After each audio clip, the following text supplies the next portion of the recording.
till I'm sure to meet him one day. Maybe Tuesday will be my good news day. You build a little home just meant for two, from which I'll never roam. Would you? And so all else above, I'm waiting for the man.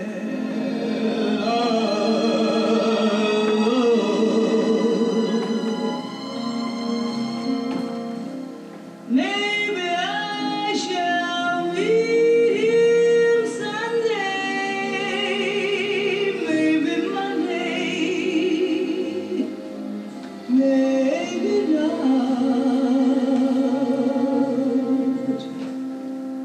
Still I'm sure to meet him one day, maybe Tuesday. Will be my good news day. Build a little home just meant for two, from which I'll never roam. Would you? And so all else above, I'm waiting for the man.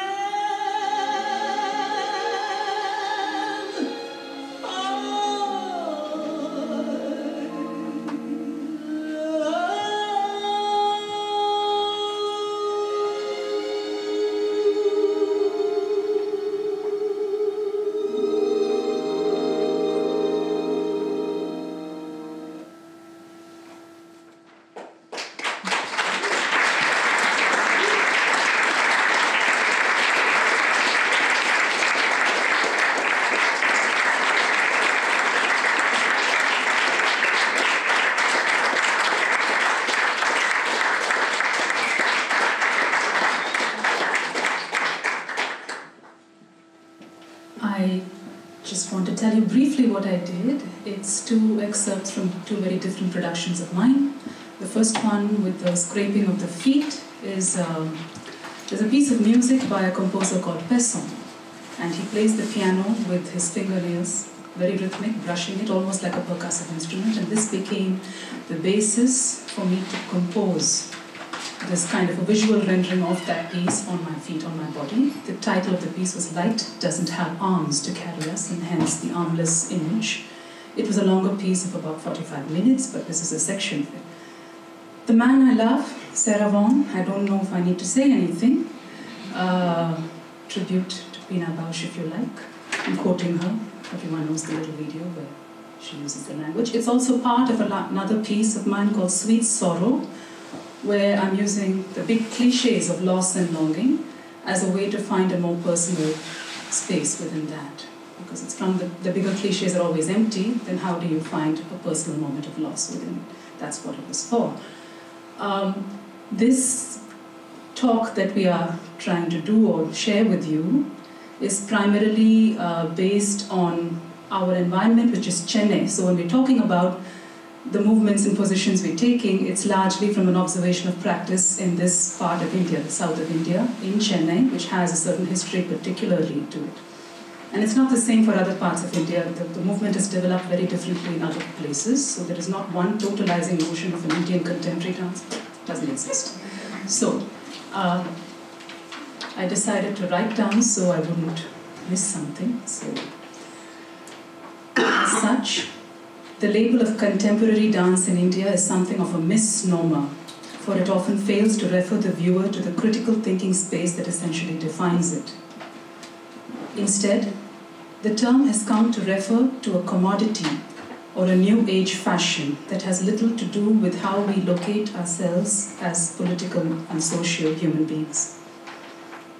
In fact, with reference to Chennai, the radical history of the contemporary dance field and its impact on the emerging work today is obscured under the debris of glib appropriations of the term. Just about anything is called contemporary dance. To revisit the critical origins of the practice and to place this field in context, it is important to refer to the work of choreographer Chandralekha, whom many of you know. She worked between 1928 and 2006. She's no more. But behind the radical power of her choreographic vision is a clear stand on art, society, politics, life, all of which merge to find expression through the dances and the dancers that she created. Chandralekha's body of work began to emerge in the early decades of independent India, one that sought to define itself in the gaze of the world around it. While Indian culture was concerned with an anthropological defining of its identity, Chandralekha positioned herself clearly in the context of this East-West divide by being unwilling to either dismiss or unconditionally accept the West, choosing instead to resist the mediation of the West in determining our perception of traditional arts. Elsewhere in the country, the impact of the Oriental gaze from the outside was having a completely different impact on seminal dancers like Uday Shankar. The work of Ted Shawn and Ruth St. Denis and the generations of dancers that it had its impact on is also very true and very valid in today's context. Locating the body as the center of the universe, Chandralekha's attention to form invariably began with the spine, an indispensable aspect of any discussion of her work. The spine is both literal and metaphorical. In the body of work that Chandralekha has produced, there is a close scrutiny of form that seeks to shed the external layer of technique and virtuosity and find instead a way of using the body that is real, non-ornate, and sensitive to its execution of technique. Whether it was Bharatanatyam, the form that I also practice, yoga, or Kalaripayattu, a martial art form, these were the forms that she dominantly employed. The treatment of the forms opens up the interstices of the form and draws one's attention to the effort, the flow, and the intention of the movement and its effect on space. The hyper-slowness in the treatment of movement is a feature that has come to define Chandralekha's work and her philosophy, really. The deliberation in drawing out a movement into several cycles of accountable time made every little detail visible. The breath, the source of the movement, the transfer and flow, its disappearance into an axis outside the body, and the whole cycle regenerating itself. The need to confront her social consciousness within the discipline of the body is what Chandralekha brought into her work, as pointed out by many. A very rare quality among dancers even today, whose knowledge of the body so often exists in a vacuum or in an overly technical context with the body being reduced to an anatomy. Chandralekha's work is marked by a resistance to both the gaze of the Western world in defining her Indianness, as well as her own countrymen's indifference to reimagining their culture. Now, if this was important in a time when the idea of tradition needed to be revisited, then it is even more so now when the idea of the contemporary is being debated. If she chose to resist the mediation of the West in defining Indian culture, what appears natural is that there are artists today who are less preoccupied with how their Indianness is perceived, thereby giving little importance to the external gaze. Surely, we do not ask what is Dutch about contemporary dance from Holland. In some ways, this resistance can be seen as the precursor to the next important body of work from one of Chandralekha's erstwhile principal dancers, Padmini Chetur, who went on to address a philosophy of the body that was uniquely her own, a body of work that I have been part of as a dancer. Although it is not in the space of this writing to fully address Padmini Chetur's work, or Chandralekha's for that matter, What can be noted is that her work carries many of the ideologies and the treatment of time and the consumption of performance. Significantly, Padmini breaks away from Chandralekha's work in the choice of language, in that there is a definite dropping of the codified form. In place of this, there is a conscious construction of an aesthetic derived from painstaking attempts at finding a neutrality for the body. Now, in the more recent choreographic work coming out of the Chennai scene, there is a development of this line of thought. One of the foremost observations is a rupture with any kind of a totalizing notion of history. These works do not try to locate themselves through references to historical contexts and positions in practice. There is no such facile access to read or categorize the work. Rather, the use of form is self-referenced, where the idea of the self seems to be located in contexts much wider than what is afforded by culture, history, or codified form. The time we live in now is not marked by the particular reaction to nationalism that was present in the early decades of independent India, nor is it gripped by regional political identity assertions in the way it was in the years to follow. Until a decade ago, the dominant discourse in contemporary dance in India was the emergence of new forms and their departures from tradition. Notions of discovering our tradition or the later debates on tradition and modernity have all become irrelevant in today's contemporary dance context. The last 5 or more years has seen a parallel strand of young dance makers who arrive on the scene with none of this baggage. What seems to be the greatest challenge to the creators of today is the growing capitalist economy and its co-option of the arts, specifically the contemporary arts, which have stood for their autonomy and critical self-reflection. It would not be amiss to say that contemporary dance seems to be emerging more and more from a culture of dance labs, camps, workshops, and master classes, where, in effect, the context for creation is pre-decided. The subversive body that Chandralekha proposed is under threat of extinction with the onslaught from a generation's own surge for finding its practice and an endorsement of it. One sees it in the instances within the country where business houses and individual financial entrepreneurs have entered the scene and taken over the curation of contemporary expression, ostensibly in a partnership with the arts, but in effect a co-option of it. Especially within dance, models of successful contemporary expression are imported, bringing in both aesthetic and marketing values and systems.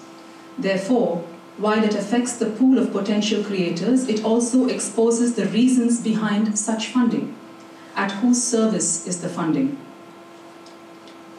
François Lecour, who works in the theatre administration and programmation in France, reports that concepts like residencies are offered at no cost or no stake from the givers.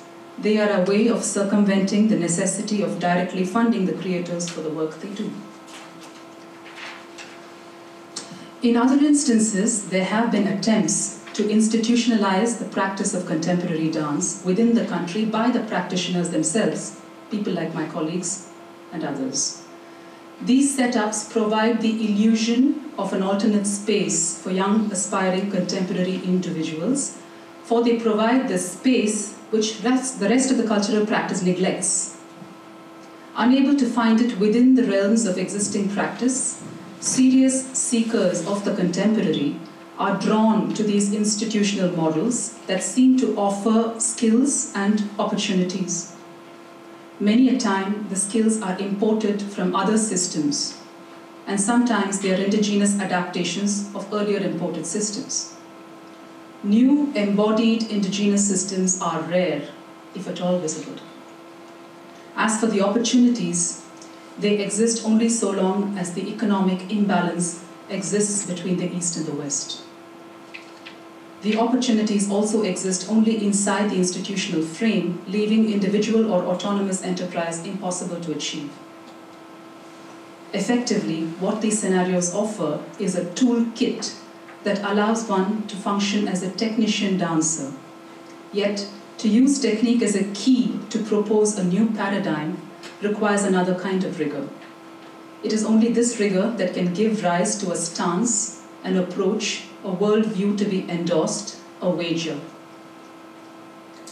From this perspective, the contemporary practice of today, as reflected in my work environment, appears to be concerned with the freedom of the body from having to suggest, resist, or define its identity. This freedom comes out of an environment that has, for over 2 decades, plowed the field for critical thought in the embodiment of practice. It opens up the discourse around dance by asking some basic questions. Who are we? Where are we? And where do we want to go? Why these questions are at all necessary is evident when you read an author called Ram Bapat. His observations on capitalism is about how it thrives on compartmentalizing things with no room for pleasure, for imagination, for differences, unless they are yokes to the cause of profit-making. The pleasure he talks of is the kind that comes out of undertaking inevitable struggles, when we have to be ready to affirm autonomy. The argument becomes clear as soon as we try to question who we are, and where we want to go. The simple response of identifying ourselves as dancers or choreographers becomes subsumed by the complex workings of the capitalist system. I quote Ram Bapat here. We have to act from the body today because our bodies are being stolen from us. Capitalism allows the portrayal of the body in the performing arts, but never allows us to have a functioning, real body, because that body is subversive. That body is beyond their capacity to control. They want bodies as safety valves, and they want bodies as automatons. With our dead bodies, we carry dead democracies. Indeed, capitalism is under no threat from the practitioners of art, so long as the project of art does not function as a critical and emancipatory agency. Given this reality, it is evident to see why this position of rupture and discontinuity is valid, why the dancing body must become more real, must resist being consumed, why the practiced must be affirmed, must be driven from the desire within itself. It may be the only way to guard the critical energies released through creation from being co-opted by its opponents. I will leave the rest of the presentation to my 2 colleagues to bring in their perceptions of how this field is developed in China. Thank you.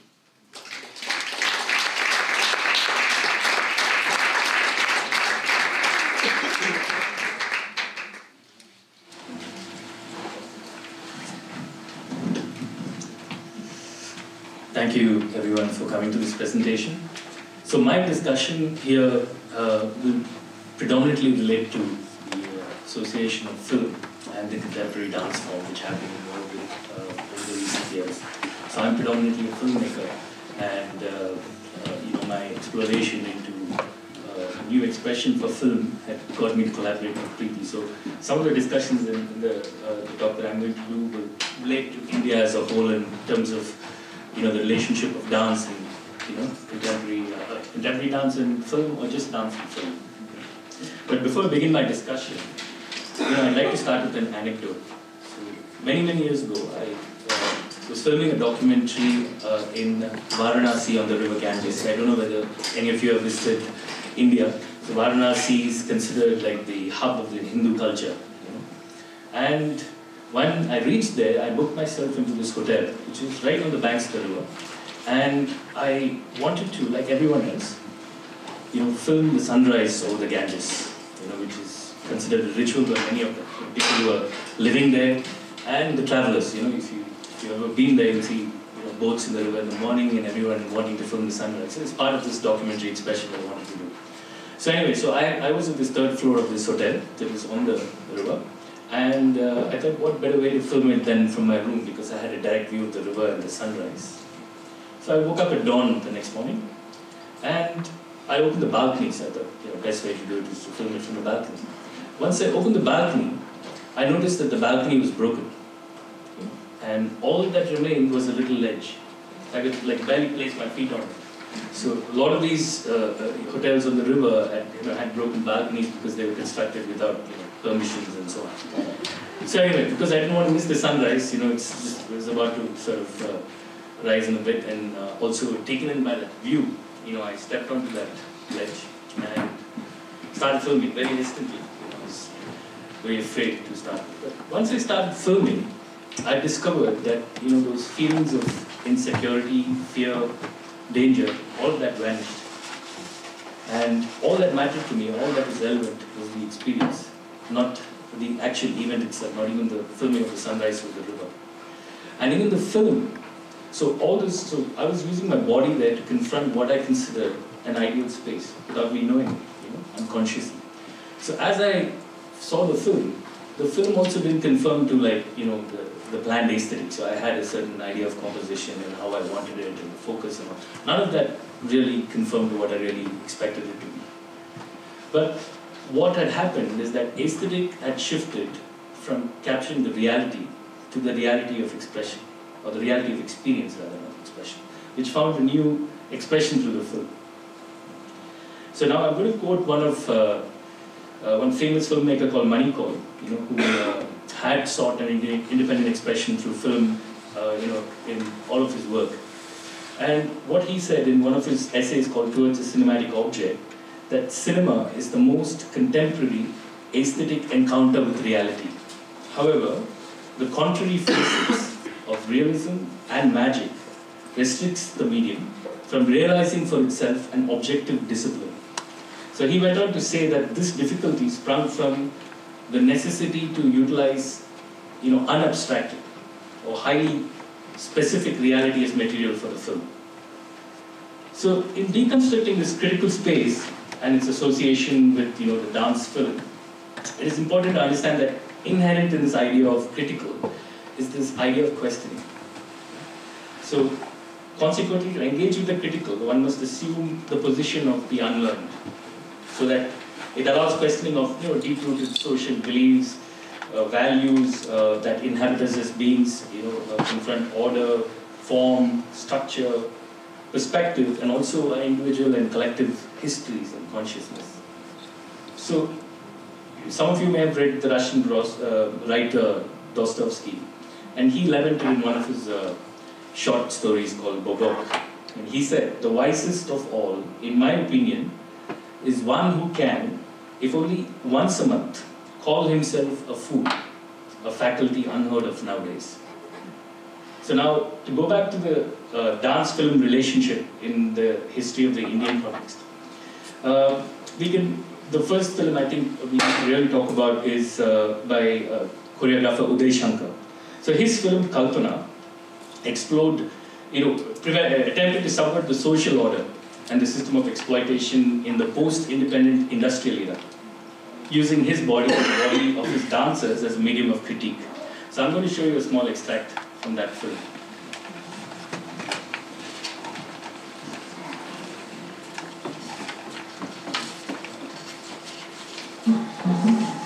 Oh, sorry. Is the projection ready? Ska du Erik? Ah, ready.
that's only a short extract, but we don't have time to show the entire film. What's the title?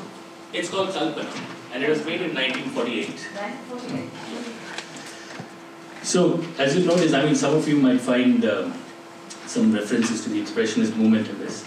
But this is essentially an ode to Charlie Chaplin, and Uday Shankar explored the plight of the factory workers in his critical dance expression. So, using all these mechanized movements, which were alien to traditional dance language at that time in India, and using carefully constructed sets and lighting, the dark, closed interiors of the factory as a metaphor, He was trying to evoke an experience of inevitable doom. So through this critique, Uday Shankar externalized his own conflict and contradictions, like he came from the elite ruling class of that time. And basically it was his own conflict and contradiction with the post-colonial nationalistic progressive agenda of that time, urbanization and industrialization and so on. And also he was trying to abstract the reality and conflict, present the life of the others, the economically weaker class, the farmers, in this case. So Uday Shankar choreographed numerous other dances in this film to elaborate on his encounters with the post-colonial reality, including the course of an individual in a recently formed nation, coming to terms with like a new social order. There was ideas of feminism, education, relationships, and so on that find its place in the film. So Kalpana at that time was rejected by nationalists and reformists, and because they couldn't categorize the film, both as a critique and as a film, it was rejected. Also, Uday Shankar then went on to choreograph, or the dancers that he used in this film were used in another commercial narrative film in India called Chandralekha. And this huge dance sequence in Chandralekha, which unfortunately I don't have the footage for, had people emerging from these huge drums and performing dances that were like a subversion of the traditional dance forms. And these were the same dances that are used in this film. So the Bollywood, as you all know it, has borrowed a lot of that expression, the movements, the dance and everything from that film, but sans all the aesthetic and critique.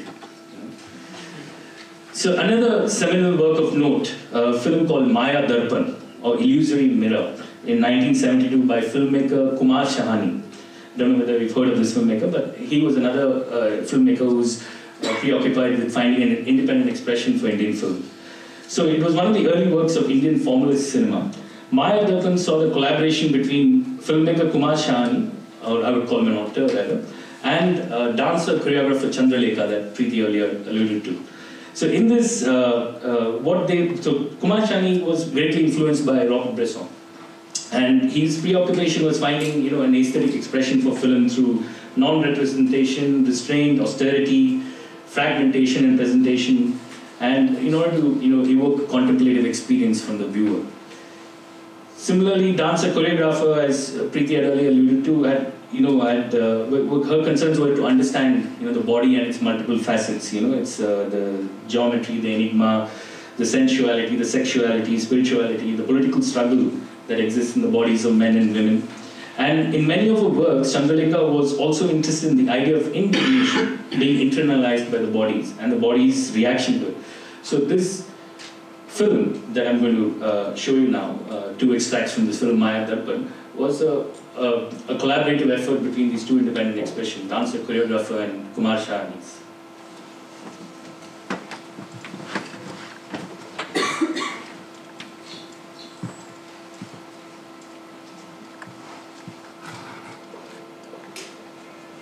सुनते हो ये अजीब आवाज, टूटा पंख, घूमता पहिया, जंगल की फैली आग, उड़ते हैं मेरे तन के तिनके, परसों की जमी रात, तुमसे अलग, सबसे परे, अकेले में खोल आँख, हो रही हूँ यहीं कहीं मैं शुरू हो रही हूँ.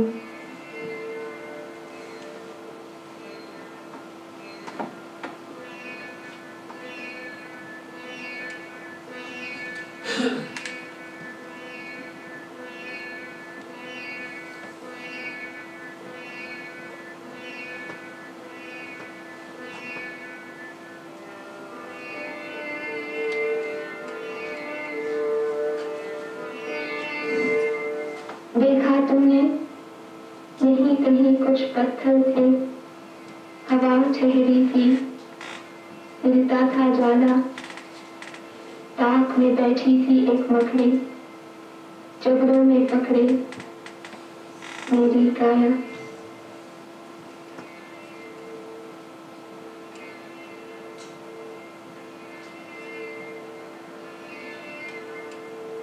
सुनते हो, वो आज मर गई, मैंने देखा है पत्थर पर उसका खून, टूटी माया।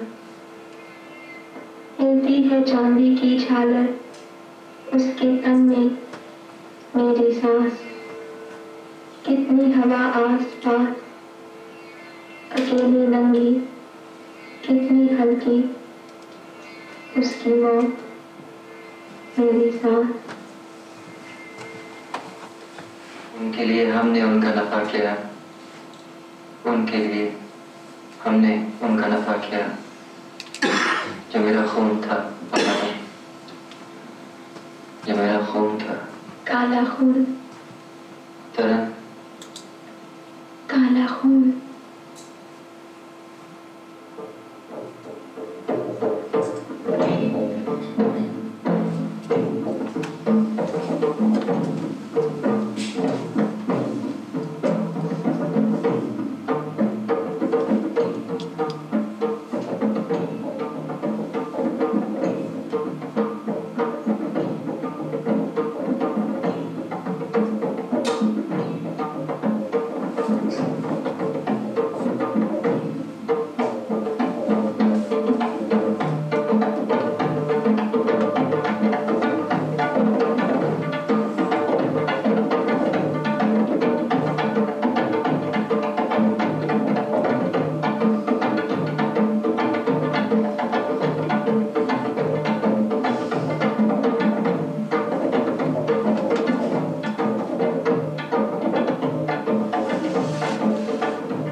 So again, this dance goes on for about 4 or 5 minutes, and I had cut it short purely for time.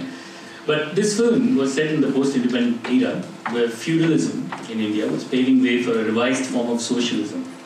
And what it explores is the tragic image of a woman, like Taran, who you just saw. She was born into aristocracy, but alienated in the palace, and living only with her father and aunt, and coming to terms with the decaying aristocracy. She's troubled by a never-ending wait for an unknown liberty, and her only friend from the outside world is an activist engineer who's creating social awareness among the laborers. So Kumar Shani, as you saw, makes use of his film's character, pace, tone, structure, and Taran's body in relation to the image to elaborate on his thematic interest of aristocratic decadence, class prejudice, gender subordination, and also like a silent and simmering rebellion. So in order to evoke an emotional response from the viewer, essentially. So the film relies on the movements within space, internal and external, the slow rhythmic pace of the camera, and Taran's body in relation to the overall image to elaborate on the ethos and struggle in her life. So in Bressonian fashion, there's no acting or lengthy dialogues aimed at conveying a rhetoric argument about subjugation of women. or the social setting that it inhabits. So the film's critical expression lies in its austerity and restraint. So Taran does not lament her situation in this film through dialogues or expressions. Instead, her feet being dragged inside the folds of her sari, long stretched out shots of Taran walking through the huge palatial house, her frail image against the huge palatial house, and also her walk through barrenness, which I couldn't show in the film. All sort of evokes a sense of a futile existence that she's leading. And also, as you notice, elements of poetry and prose elevate the images without representing her inner psychology, and also they abstain from analysis or don't provide any resolution. So the camera is also not made privy to any of the sensational action happening outside, which is there's a revolution going on, and all that is located through off-screen sounds, trains, automobiles, and all sorts of things, and also basically through found footage, that punctuates the narrative. But I think the most important for us, as you witness, is in the converging moments of the film. Shahani punctuates his structure by incorporating choreographer Chandralekha's critical and personal encounter with the film's theme, using the body of the dancers. So the dance sequence, which incorporates both folk and martial arts form, structured within a vertically panning camera and pauses of black, confront both the conventional film narrative and also the placement of dance within that image in order to evoke an intermittent notion of liberation that the girl is going through. And also, it was a critical evaluation of the form itself, and also tried to elaborate on the class conflict that existed. So there's no closure or conclusion in this film's argument, but the open-ended nature of the film allows viewers to find their own conclusions through contemplative action, which is central to any critical expression or thought. So despite international acclaim, even Maya Darpan received a very hostile reception in India, purely because of its slow pace, the influences from Bresson, lack of expressive gestures, which is very new to Indian cinema, and also the fragmented space-time relationship. So it took 12 years after this for this filmmaker to make his next film, to get funding. So Manik, who I earlier quoted, argued that a film within the critical space can be judged by the quality of attention it evokes. So the quality of attention and the reality of experience go hand in hand. So basically what happens with most filmmakers is Cole argued that the mere representation of reality by evoking the atmosphere or mood through details completely gives up the entity of the world, thus failing to provide a direct experience. Further, reality itself can be largely distorted due to concerns put forward by consumerism. So the central question of which is, who are you making these films for? The audience won't accept it.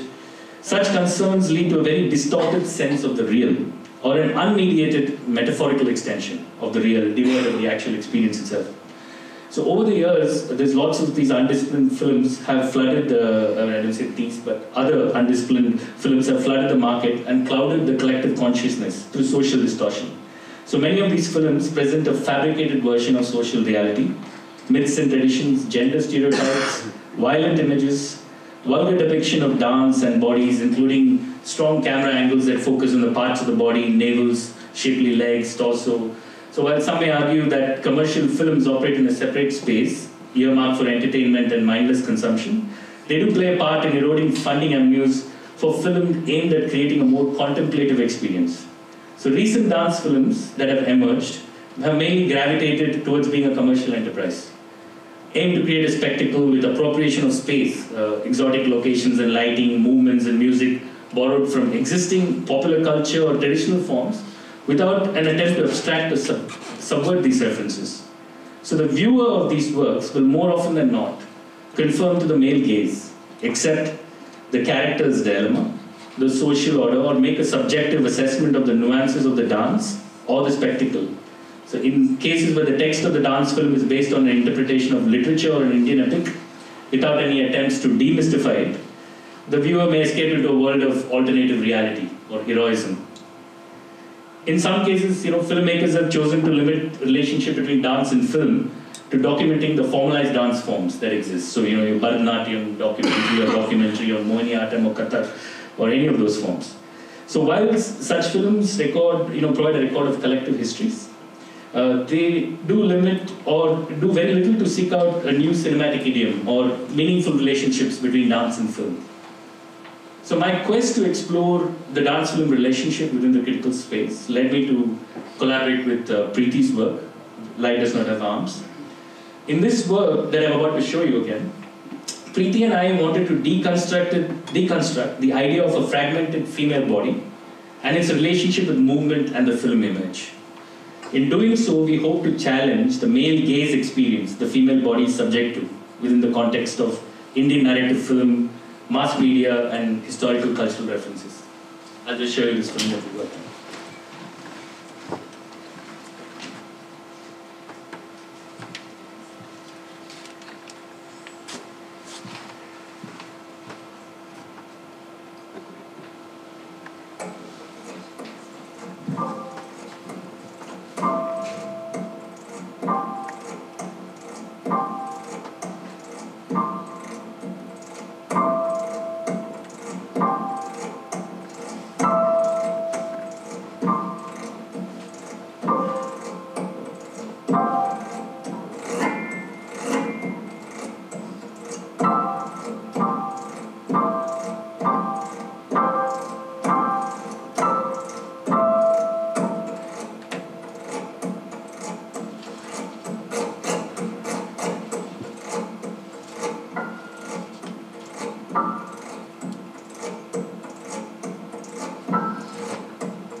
So very quickly in this film, so I'd like to quote one of the early feminist writers, Laura Mulvey, 1975. So she had written an essay on visual pleasure in narrative cinema, and she pointed out that the male gaze is a function of the voyeuristic and patriarchal perspective the camera takes. The position, the other male characters within the film who view the female as an object, and also the third being the look of the spectator, which imitates the first two looks. So in India, where Bollywood is predominantly the main form of entertainment, these patriarchal themes and gender stereotypes are very common. So what we try to do through this film is, in Preeti's film, is basically we took an approach where the camera was pretty much static in most cases. There were unconventional movements. There was natural light. The space was not appropriated. The costumes were not anything special. The fragmentation of movements and body was achieved by dissecting the image within the same frame to create a kind of a disoriented reading of the movements and anatomy and challenge the male gaze experience. So this fragmentation allowed the qualitative examination of the movement beyond the periphery of the body and the image. So once again, finally quoting Michael's, by now you realize one of my big influences, but proposed that the reality of experience can only be achieved by moving towards a form in a way that one addresses the limitations and discipline that are intrinsic to that form. So this can only be achieved by the truthful relationship between the social, individual sensibilities of the filmmaker and the cinematic idiom. So the ability for contemporary dance form to present an abstract expression of the real, for example, allows for a new relationships to emerge between these two mediums of expression. Such relationships must be encouraged within the critical space that is devoid of capitalistic influences and state rhetoric, else the language of dance and film will be threatened into extinction. Thank you. Pass over to my colleague.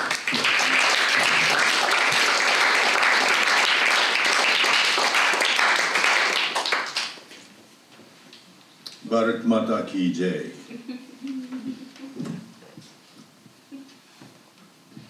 There is an anecdote which I read sometime back on the internet.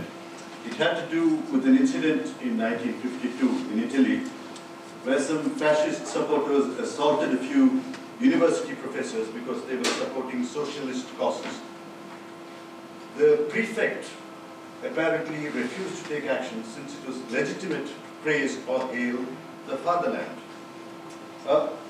The slogan I started with earlier, Bharat Mata Ki Jai, is a Hindi slogan. It's one of the national languages, the main national language spoken in North India. It's a slogan meaning Hail Mother India. The right-wing RSS is the mother organization whose ideologies the party now in power in India intends to implement.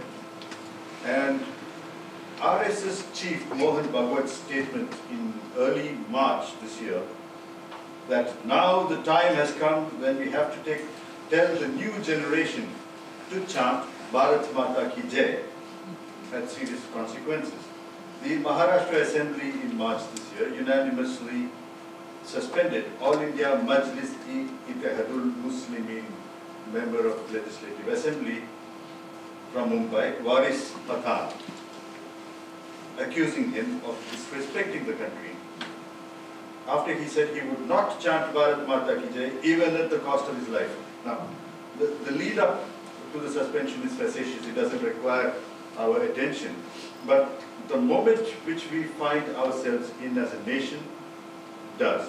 You know, I realized from talking to a few yesterday that not much of it is reflected here in news in Europe, but we in India are at a moment of strident nationalism.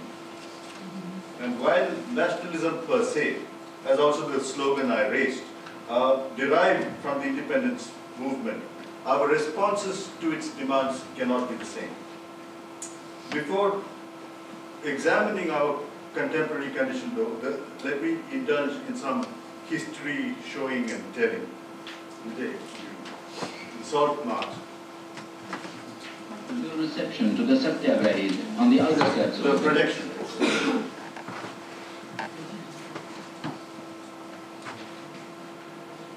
Your reception to the Satyagrahis on the outskirts of the village.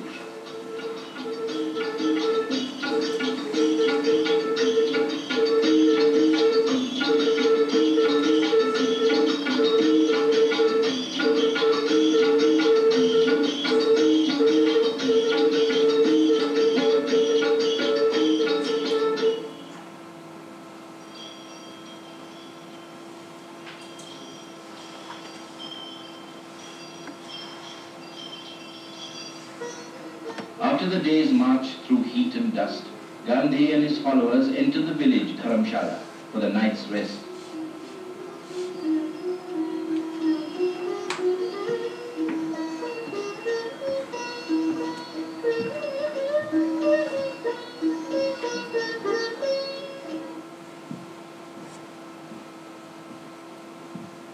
Next morning, the people of Aslali saw Gandhi stride away with his pilgrim band to the next stage in the journey to the sea.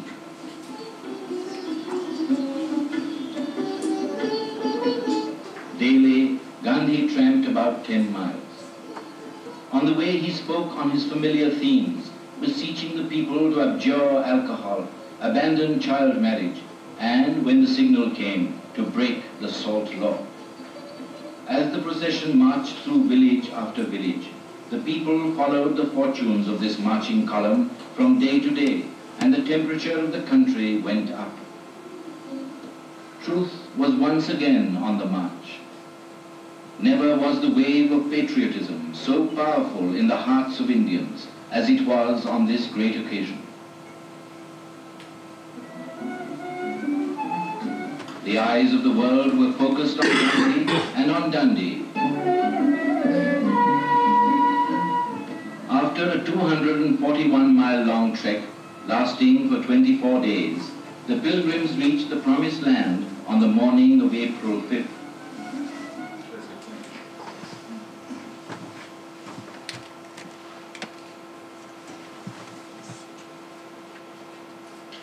Thank you. The singular figure of Gandhi embodied the pre-independent era. His act of stripping away his Western barrister's clothing as soon as he came back from South Africa and wearing the simplest of covers physically made the nation look at itself critically. Shorn of the pretense of looking like the colonizer, the fragile body was immediately seen as a site of oppression. Indeed, thereafter Gandhi and his followers in the non-violent civic disobedience often used their bodies as the sites of protest. The great salt march to Dundee that we just saw, starting on the 12th March 1930, exemplified the use of the disobedient body. The long march should be viewed as one of the most elaborate choreographies the world has seen. Indeed, the media in those days even titled it the Flowing White River. By the way, every move had been planned by the master. He was probably the only one to have foreseen 100,000 other performers joining in. And prior to the march, reacting to the Viceroy's response to the demands, including abolishing the salt tax, that was the main problem. I mean, we couldn't make our own salt from the seawater. We had to pay a tax on making salt. And so Gandhi remarked, "On bended knees I asked for bread and I have received stone instead." And then at the end of the march on 6th April, Gandhi gave us a lump of salty mud and declared, "With this I am shaking the foundations of the British Empire." I mean, a lot of these could be attributed to Richard Attenborough's movie as well, which made it popular. But you hear in his formulation already that he has a very physical approach to looking at the problem at hand. I'll show you another brief moment from the salt satyagraha, the civil disobedience on salt law. This is from Attenborough's film. Last night at midnight, they took Gandhiji from us. They expect us to lose heart or to fight back. We will do neither.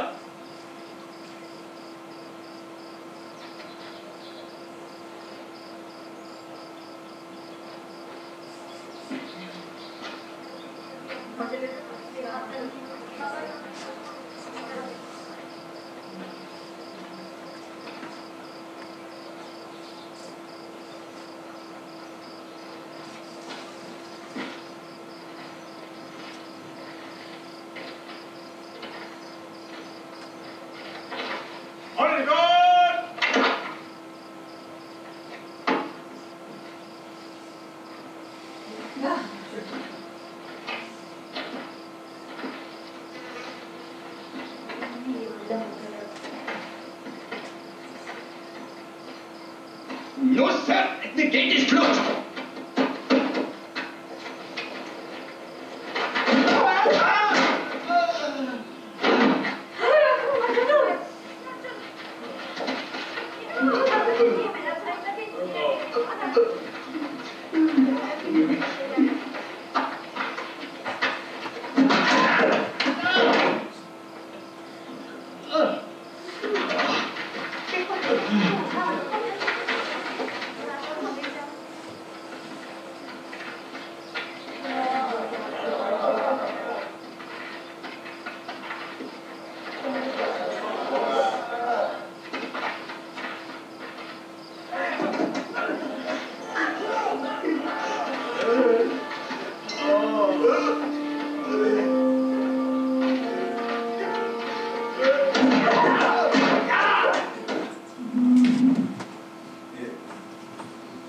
Thank you.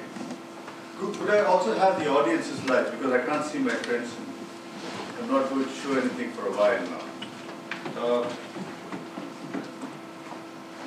Yeah, I mean, I showed you that. I mean, talking about bodies and choreography. I mean, Attenborough's choreography reminds me sometimes of some of Pina's work. Like in Nelken or in Blaubart, when people are slamming on, throwing themselves against the wall, against the immovable object, and sliding down, and then taking off again. This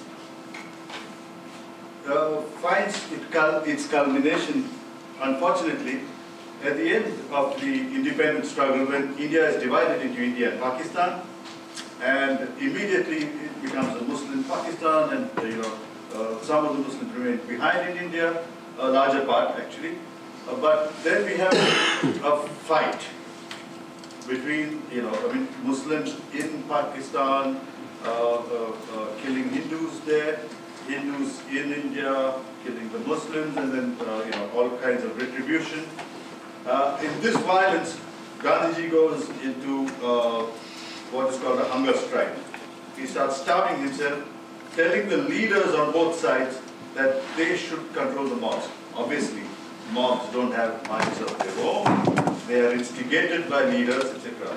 So when his body is threatened and he is feeble and about to die, the leaders call in there, on both sides. They control the goons, and the killing stops.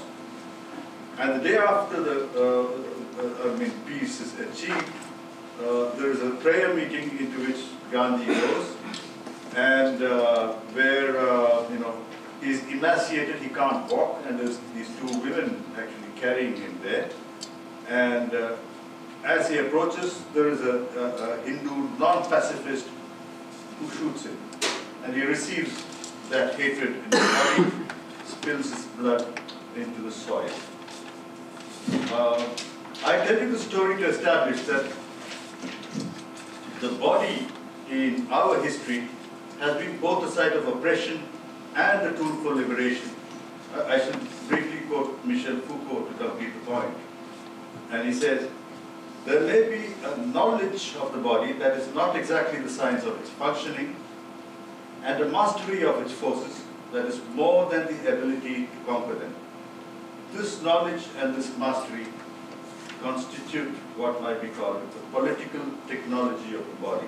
Of course, this technology is diffuse, rarely formulated in continuous systematic discourse. It is often made up of bits and pieces, and it implements a disparate set of tools or methods. Foucault in 1977. We can be sure and clear that we, as the cultural producers of India, were or are by no means the only ones preoccupied by the body. But just post-independence, the state, which was briefly enamored by us artists, did entrust us with some of the responsibility for nation building. This took the form of a quasi-archaeological approach, elevating some forms over other forms, and suddenly some forms were called classical and others were called folk. And these classical, so-called classical forms had to be re-established their modes of representation, researched, resurrected, and then groomed, polished, regulated. So, where it is performed, who it is performed by, all that, and denatured, to be presented as our face to the world. It was not all bad. I mean, some of our physical traditions actually did profit from it. Were revived, and practitioners did stay with the older, more organic presentation of the forms that had taken over, over history.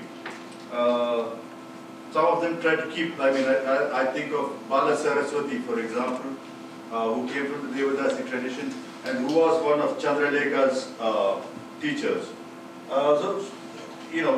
She remained with the old form, with the rawness, which now in this post-independence India was deemed socially inappropriate.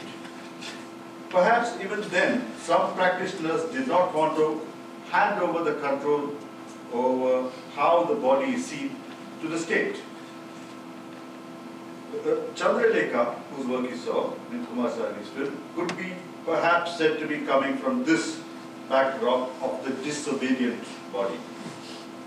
The constant effort of the Bharatanatyam dancer to portray a desirable body through the body, a desirable self through the body, was problematic for her. She was critical about the body, especially the gendered female body, and always pandering to the male gaze, the gaze of the oppressor. It was in problematizing the gaze that Chandralekha turned choreographer. Her seminal work as the most important of our pioneering modern choreographers was in presenting the minutiae of its transitions. The fundamental requisite for her was the rediscovery of the spine. And she categorically and often stated that Indian bodies had lost, over the centuries of colonial and patriarchal repression, had lost its spine. The choreographer was actively political, as a socialist, even a Marxist, and as a feminist. The political nature of the body was very clear in her engagement with it. While it's not in the ambit of this discussion to go through the details of Indian political history, it's important to note that Chandralekha, the Bharatanatyam dancer, had disappeared and left the dance world in the early 60s. She had problems with the pandering that the Bharatanatyam dancer was supposed to do. And then she reappears as Chandralekha, the choreographer, in years immediately after the emergency. Now, in India, the emergency refers to a 21-month period between 1975 and 1977, when the then Prime Minister Indira Gandhi unilaterally had a state of emergency declared across the country. The emergency is one of the most controversial and, for a lot of us, shameful periods of independent India's history, when civic liberties were suppressed seriously. During this period, though, a larger part of our intellectuals, social thinkers, and artists found common cause and fought the emergency with great risk to freedom and life. With the emergency, the trust between the state and the producers of culture was shaken to its foundations. The ramifications were in all sectors. Cinema, being the biggest cultural industry in India, can also be seen taking a hit. 1975 had been a watershed year. Many wonderful films, Diwar, Sholay, these kinds of edgy commercial films doing successfully alongside the new art house movies, people like Kumar Sahani.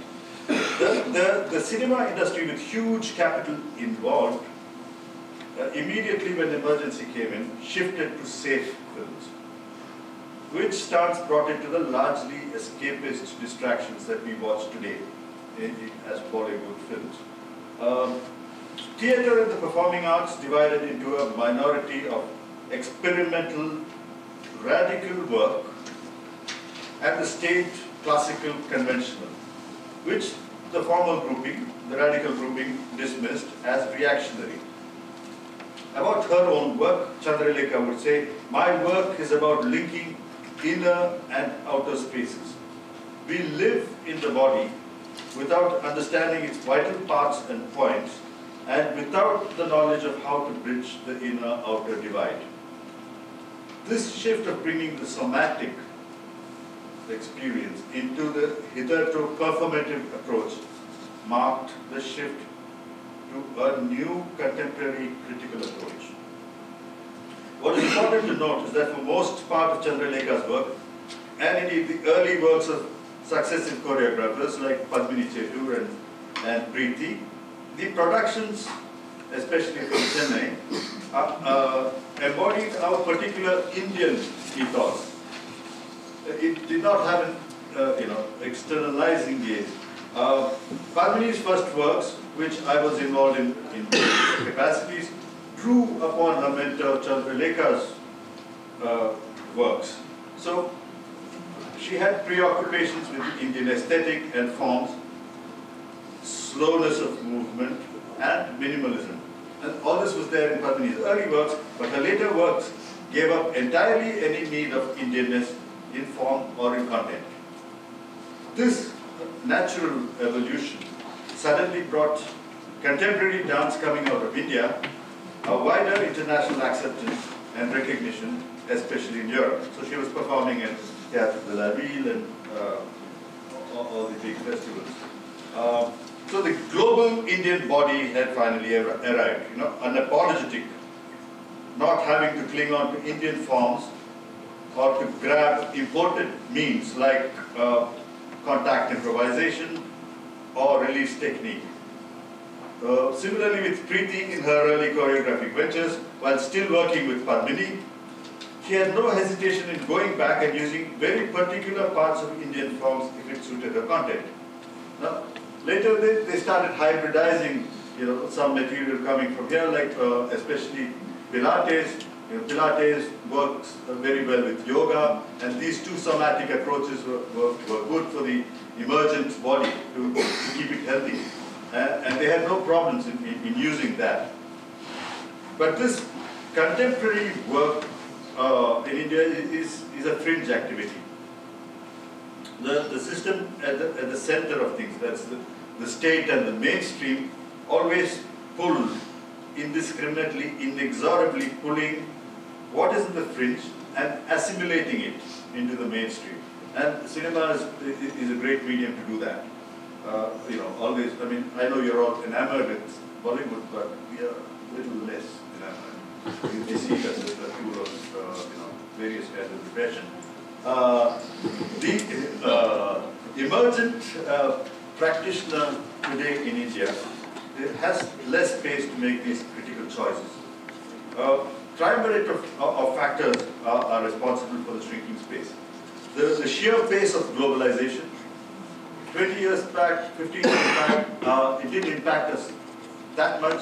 We still had a little time to look at what's happening around the world and reflect and formulate, but not so much anymore. And the rightward lurch of India, politically, and the perception of programming or performance possibilities for contemporary dance. When I say rightward lurch, we have two main parties who share, alternatively power, and one is the economic right wing, the other is economic and religious right wing, which is in power right now. And there is also the third problem which the emerging dancer has is his or her perception of programming or performance possibilities for contemporary dance. Globalization has indeed given access to greater vocabulary of physical styles. So we could be sitting in India and learning capoeira. I don't know why, but yeah, you can do that. It's a lovely form. So the styles are available to the performer. It has also increasingly led to a more aspirational body. And it has to do with the mediatized image. The six packs for everybody, socialism. That. That's overwhelming our search for an indigenous expression. I'm again drawn to Michel Foucault's association of the self-body relationship with social power through his analysis of contemporary modes of self-regulation. Foucault argues that whereas the body used to be a locus of social control through physical torture, power is now enforced through control over the mind. And the media is perfect for that. Through control over ideas, individuals become subjects that regulate their selves through the regulation of their own bodies. The result is what Foucault calls docile bodies, or bodies that conform and submit to societal control. What we hope for is that the critical body would be something else. Not just an unapologetic body, but an indignant body. The critical body, we hope, will be to the docile body what dissent is to the political system. India's shift from a broad socialist model to the unbridled open market economy puts a huge pressure on the unsupported artists. We have no social security net to protect the artists from very real economic ruin, and it is impossible to make a living from performances alone. Additionally, the current political scenario has all but squeezed out the possibility of any meaningful critical discourse.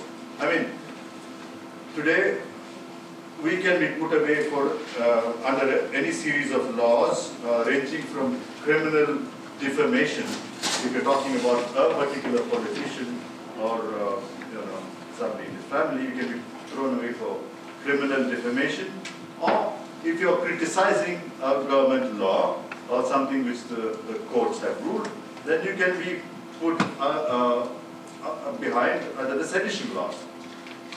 And if you persist, then you quote real physical danger from the far right fringe.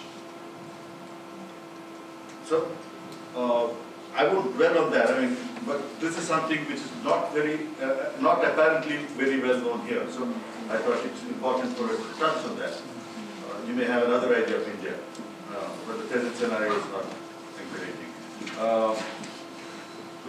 To come back to what modes of presentation. Well, possibilities of presentation are there for the performer. Other than the Artakalari Contemporary Dance Festival and the Kathi Dance Festival, both biennial festivals, the lack of a sizable number of presenters or curators for contemporary dance in India itself forces creators of dance to look westward for possibilities of performance. This is visible immediately in creative choices where the choreographer is mimicking models coming from the outside, trying to fit in. Sometimes we catch ourselves mimicking our own forms as perceived by the West. This is especially true of the Bollywood dance scenarios, where serious performers try to a-perform, notorious for its gender exploitation coming from the ethos of the commercial movie industry. When I say gender exploitation, I'm not talking about a theoretical framework, I'm talking about real sexual exploitation. A lot of young girls come from villages in semi-rural areas without much education or no education at all, with stars in their eyes, thinking of stardom, and they get really exploited, scarred. And so for us, Hollywood dance, we are very slightly enamored of it. Though it did come from a contemporary dance background, as you saw in the Shankar film. So, I mean, it's not because we don't get that high art, low art discussion. Okay, we get that, but that's not what we are dealing with. So, the performer's gaze in such work as is being produced now is constantly flitting from the programmer's gaze to the audience's gaze, leaving no space for a more somatic approach. Additionally, the space available for the contemporary practitioner doesn't allow them to develop and define the value of artistic practice in their own terms. So they're always looking out, always looking at the marketing possibilities. Oh, this is working, maybe I'll go for that. We are also at the mercy of a large-scale process of homogenization happening across the world, but especially in the third world. Cultural and linguistic homogenization is happening at the behest of global capital, which seeks to more and more efficient and effective ways of marketing their products globally, with one strategy to sell soap to all the world. It's easier. So you have smaller advertising budgets that way. You only have to make it in one language, which we all speak, by the way. Culture has long been the handmaiden of nation building. We see that in the great opera houses all over the world. And we are attending to India's accession to the developed world. We are an aspirational nation as well. It is an elaborate pretense. The state and the contemporary practitioner are at the moment in a complete emotional withdrawal from each other. Nevertheless, we produce work, and in producing work, even if critical, it allows the country to be seen as progressive, and the state to be seen as tolerant, mature, and even benevolent, befitting its newfound stature in the comity of nations. But the critical body silently follows the triumphant state with both its heart. We hope sometime to make that change. I find myself fortunate to have been associated with the work of Padmini and Preeti, who have been holding on to the critical space, opening it out to others looking for such a space, and producing work at odds with the aspirational model. They have been actively involved in making space for reflection of forms and processes through the collective Basement 21, away from the pressures of an externally defined value system. Indeed, their later work is moving contemporary dance out of the confines of bourgeois theatres into new, unexpected venues. This is shaping their conversation with newer audiences. And not surprisingly, these audiences are actually relishing the opportunity to watch unadorned bodies content with relatively modest functional movement. What is exposed is not virtuosity, but the effort at achieving the task and the body tiring from the exertion. Audience engagement is a series of constant negotiations. If the idea of the contemporary is fully translated, it's perhaps going to be destroyed. It becomes like the TV commercials that we're trying to get away from, move away from. So in these negotiations is the idea of critical thinking and reflection on the part of the artist, but also on the part of the audiences. I'll finish and leave them to their thoughts. I'll leave you to your thoughts while watching Preeti's latest works, Conditions of Carriage, which deals with the function of jumping, walking, and play. In this piece, I transited from being the dramaturg to one of the interpreters of the choreography, because the physicality demanded was an empowering one for me to take outside into the world. So the anthem seems to be simple. If we don't move ahead, we will fall.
conversation. They're not very good at having something like that.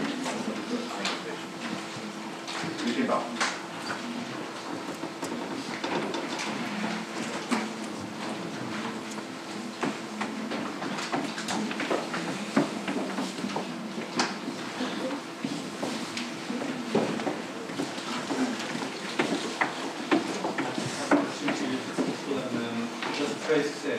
Still resonating in my head all the time. The board is carrying their democracies. Yeah. And expanding I find it really intriguing. The thing is, for the longest time, Praveen was talking about how during the national movement, as artists we had to be cultural ambassadors somehow, so there was a role to play. And then subsequently there's a role to play to be the subversive voice, to actually stand outside and say, hey, all of that I represent as this national artist is not what I am, not what I believe in. But what's happening of late is that even that voice of dissent is becoming part of an agenda to actually make some kind of a product out of it. And to show a kind of liberality of state. Yeah. So the liberality itself is a product. Yeah, so therefore, it's not possible to actually be democratic anymore. And the only way, as performers, the only tool you have is your body. And when that becomes so categorized and consumed, the fight is becoming more and more insidious. So what are you going to do? How are you going to become functional? And this last work for me was a strong reaction to that. There were lots of people who were not dancers. They were from sport, parkour, fitness, capoeira, all of these things. And I wanted to work with these people simply proposing a physicality that was not aimed at this, deconstructing a very fine body, or I just wanted to work with something that was very, very real, something that was just in the immediacy of the moment and energetic enough to hold on to the moment at that time. And seriously hard to do, and somewhere the dramaturgy of the work is in failing to do it also. There's lots of it's a 45-minute work, 45 minutes, and we just about struggle to get through it because it's physically very demanding. And the tiring of that effort is what I need to see in a dancing body, that vulnerability and the ability to say, I don't want to become an image that's going to be part of this agenda. The automated body, that's something which is there. Even politically, the RSS which we talked about, they're quite militant. So they train people with, to fight and kill and these things. So we want to move to something else, which is why we talk about an indignant body, the disobedient body. And that's where, this is something we had and which we need to keep on. As soon as you let yourself be consumed, into this mediatized image, you're lost. What was the name of the work again? The last one? Yeah. Conditions of Carriage. Conditions of Carriage. I have a question. I think it was the she said that you changed positions in this piece and danced in it. Yeah. You became a dancer because you found that it was an empowering experience. Yeah. Could you elaborate on that? I think all this is sort of theorizing and saying, okay, we should have this kind of a body and that kind. It's terrible if I'm not, in it myself. And sometimes you have to take the plunge to understand what it is that you're actually proposing. And what Preeti was proposing seemed interesting, and when she said, you better come into it, I said, okay. And then, though it was initially for a short time, and it absolutely killed me to, put my body through that. There was something else, a rediscovery of a breadth, of an awareness, of an understanding from the inside, which changed me.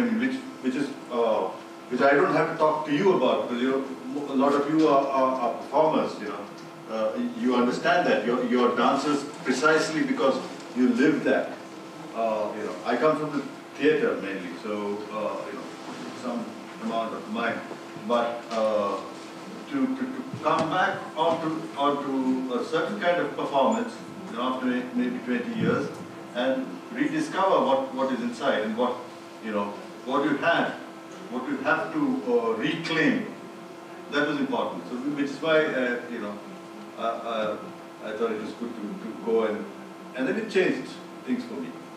The youngest dancer is 22 and the oldest is 15. Everybody's doing this intensely physical. There's much more to see than just. I was wondering, what kind of audience did you present this kind of art to? What was the reception like? Our audiences, we keep discovering. A lot of the time, I work in a complete isolation, so it's up to me to actually propose the kind of spaces and a little bit orchestrate the coming of people together also. It's quite tiring, but I showed cuts from 3 different shows in this little clip.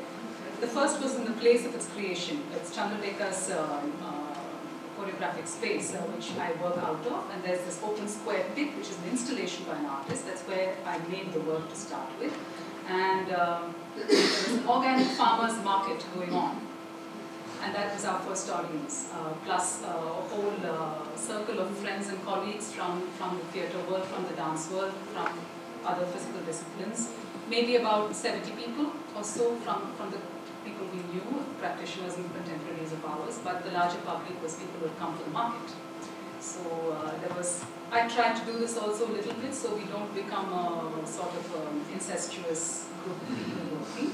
It's important to take it out. The second was there is a place called the Cholamandal Artists Village. It's a community of artists who gained this land and made their living space and workspace a little bit outside the city. And there are living practitioners there. And so what I proposed, one of them, husband and wife, were open to they had a big large house in a big garden, and they were open to having us there do something to sort of bring people together. So we set up this kind of a pit structure there over a week's time, and every morning we would train and we would do parts of the work, but we would invite all the artists practicing there to come and sit and watch, join the warm-ups with us, or to even join parts of the work. And so over a week's time, 3 or 4 days, different people came in, tried it out for real, watched us working, and it's like kind of demystifying the whole thing a little bit. And on the last day of that, we had this presentation, so that was one of the shows. I think the YMCA, there's one which we couldn't film because Vijay, who filmed everything else, wasn't able to join us on a day when it rained in Chennai 30 centimeters in a day. And we were performing that evening. And we were performing at the YMCA, which has a college of physical education. And so the audiences meant to come from other parts of the city couldn't come, but there were about 200 kids from the college, all in their 16, 17, 18 years old, and they are sports people. So they have a very physical approach to life. And that was fabulous. Because it was raining, you couldn't go anywhere, and these guys were around. And they were applauding us like, like we were some movie star or something. And we were all shocked, because we are not used to that kind of an audience. In fact, like the rain was, pretty much neck deep in certain places. You couldn't get out of the house. Yeah. We were flooded for 5 days. But we performed. So our places keep changing. So sometimes you have festivals, very rarely, as we said, who invite us to show work, and this is actually a very small percentage of where we show work. The rest of it is all kind of networks and things that you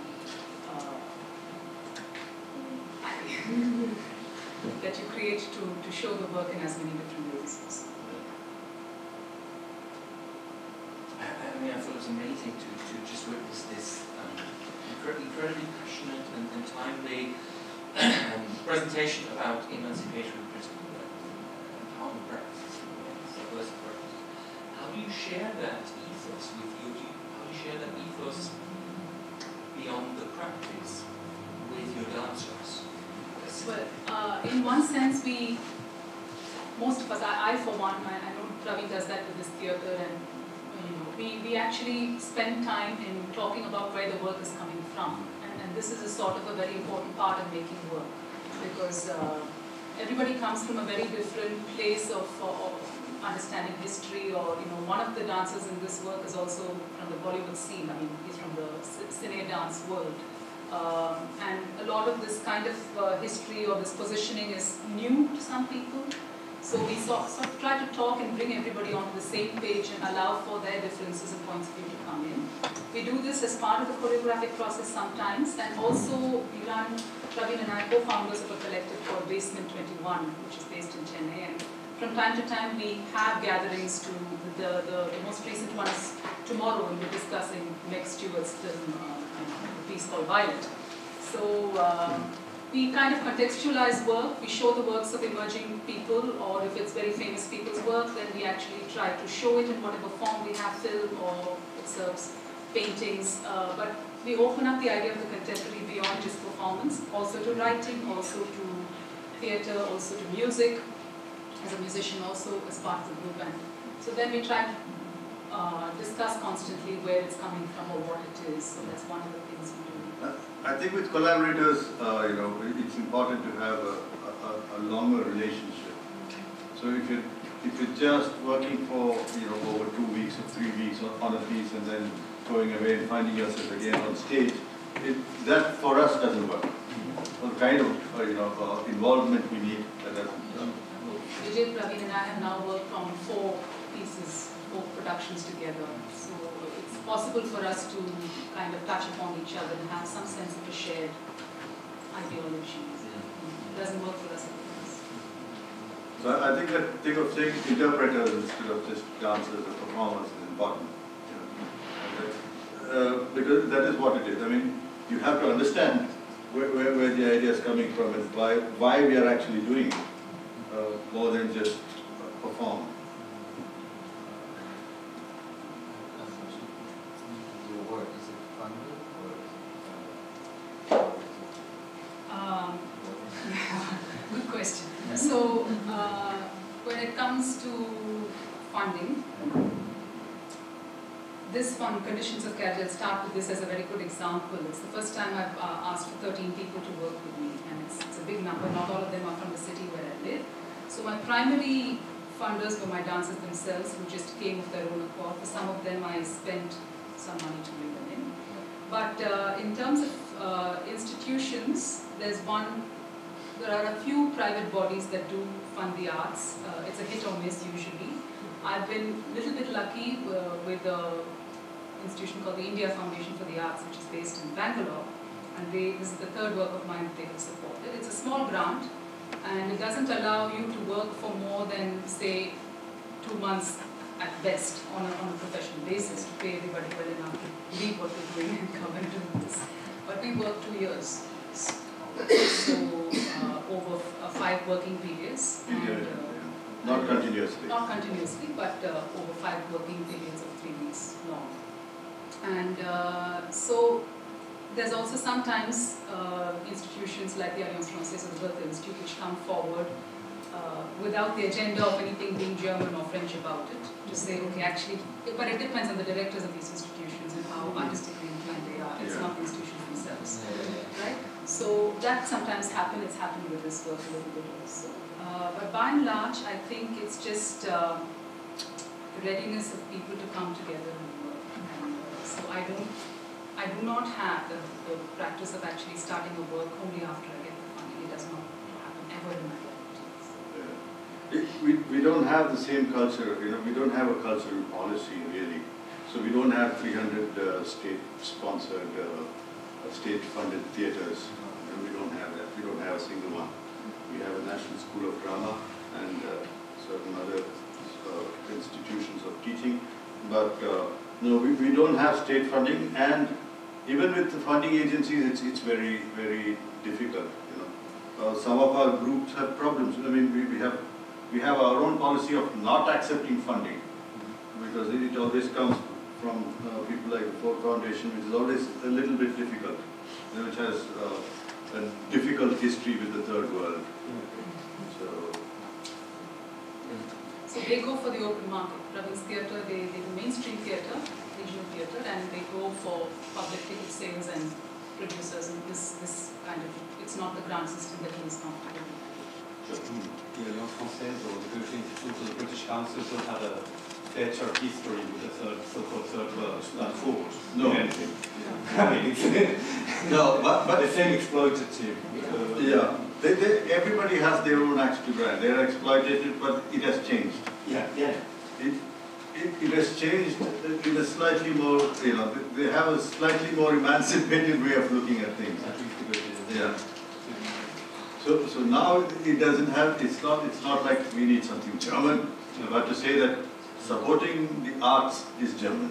Yes, exactly. That's kind of transit. Yeah. So, which we say, okay, this one we can work with. Okay. Thank you. Nice to have you again. Thanks. Yeah, exactly. Thank you.